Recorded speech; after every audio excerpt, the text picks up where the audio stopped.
my island in the sun. Oh, my island home, my island home. Let me tell you about where I'm from, my island in the sun. Oh. Here we are sailing between Les Sants and Guadeloupe as we hit up mid-island. The seas were a little bit stronger about a kilometer back, but they're now flattening out, and the winds are maintaining about 17 to 21 knots, and we're doing 8s, sometimes 9.4. This is great sailing because the waves are coming behind us with the swell, so they're giving us a little push to get up to the 9.4s, which is not normal. I'm looking for the answers between the truth and lies. How did we get here? How did we find this place? One question we get asked a lot is how fast Monshi can go, or what actually is fast for a catamaran. Best part is that people who own the same identical boat to us usually only know what normal is for them. So let's answer this question the best we can, keeping in mind we measure speed by knots. 1 knot equals 1.5 miles per hour or 1.85 kilometers per hour. What we did was ask as many people as we could that had a variety of similar sized boats, and did some research as well, admittedly, which amazingly is in line with Monshi's performance. So if the sea state is low, less than 1 foot or 30 centimeters, there is no current, and the wind is coming from either port or starboard between 60 and 90 degrees, then if 10 knots of true wind speed, boat speed is 5.5 to 6.5 knots. If 15 knots of true wind speed, boat is about 7 to 9 knots. And if 20 knots of true wind speed, then boat speed is about 10 to 11 knots. Additionally, some people swear that folding props give you an extra half knot of speed. I have no real world experience in that area, but a thermodynamic engineer said, throw a 3-gallon or 10-liter bucket overboard tied to a short rope and see how much you slow down an 11-ton or 25,000 kilogram boat. Something to think about. Like I said, there's a lot of variables, but this is generally how our cat flies.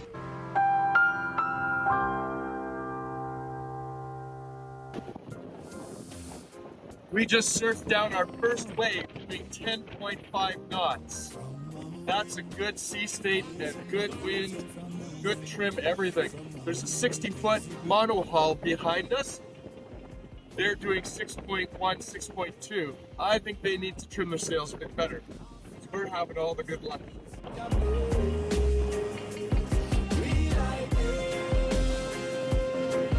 Now comes the guessing game. How far do we stay out from shore in order to get sustainable wind? If we get too close, those big mountains are actually going to stop the wind from coming to us, odds are.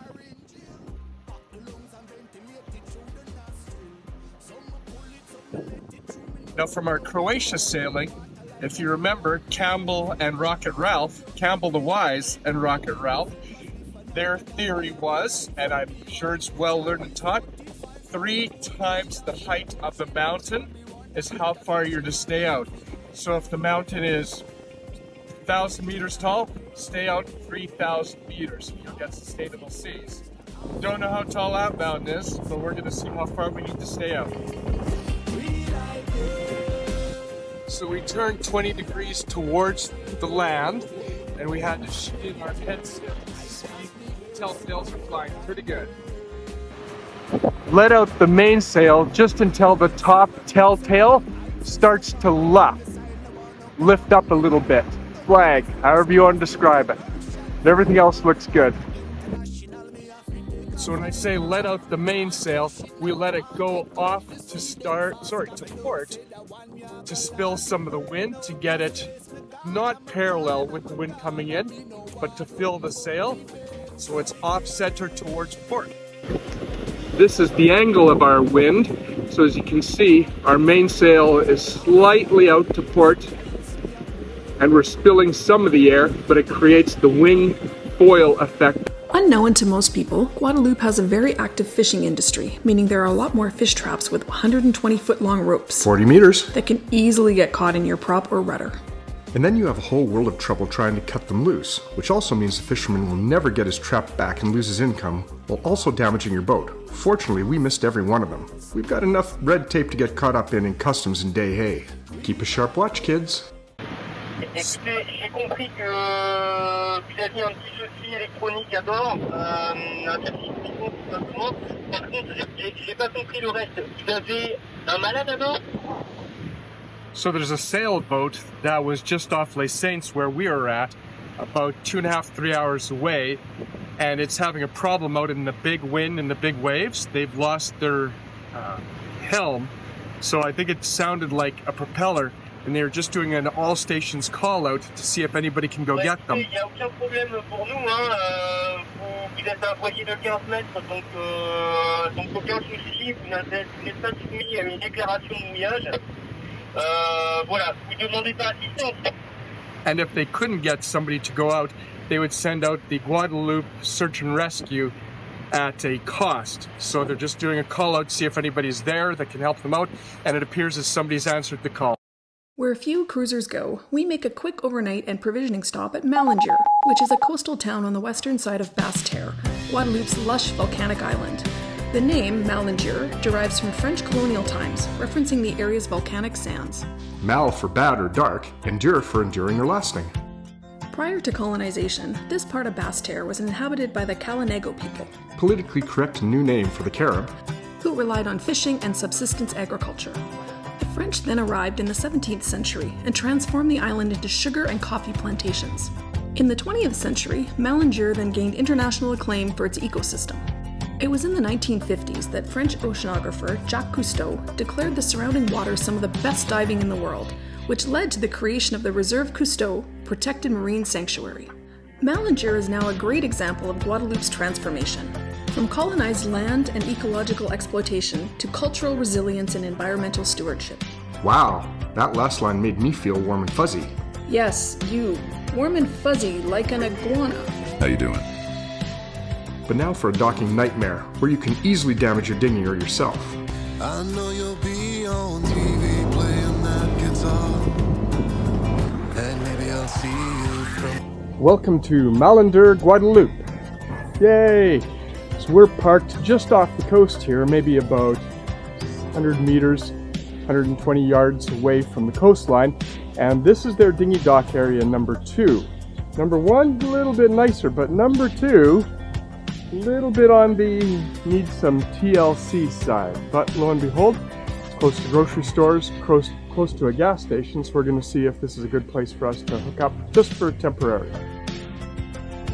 Well, if you're looking for a bakery, that's nice and close, and the gas station truly is right across the street, so this is going to be very handy. So grocery stores, both of the large ones, right here, so that's fantastic as well. So that little dinghy dock is convenient, albeit sketchy. Sketchy to get stuff in and out of the boat will be fun. Canadian bread? Wonder if it tastes like back bacon or maple syrup. So there are no places to rent scooters, no places to rent cars, no places to get a taxi in Malendure, but you can catch a bus. So we're going to leave it up in the air as to what we're going to be doing. I'm up for a pleasant beach walk. Think you can handle it? Yes, a pleasant beach walk. Nothing could possibly be difficult about that. It always starts nice and pretty, and then bang! All hell breaks loose. I know an unexpected twist is coming. Oh, a police car. That's a good omen. But I still believe that you still believe that we still believe somewhere there might be a spot. Unlike some very large cities where we live, there's probably 8 dive shops within about a block's distance here. Because we're right off the coast of the Jacques Cousteau National Preserve. So there's a ton of dive places. It is amazing. Let's add to that a whole bunch of kayak rentals as well.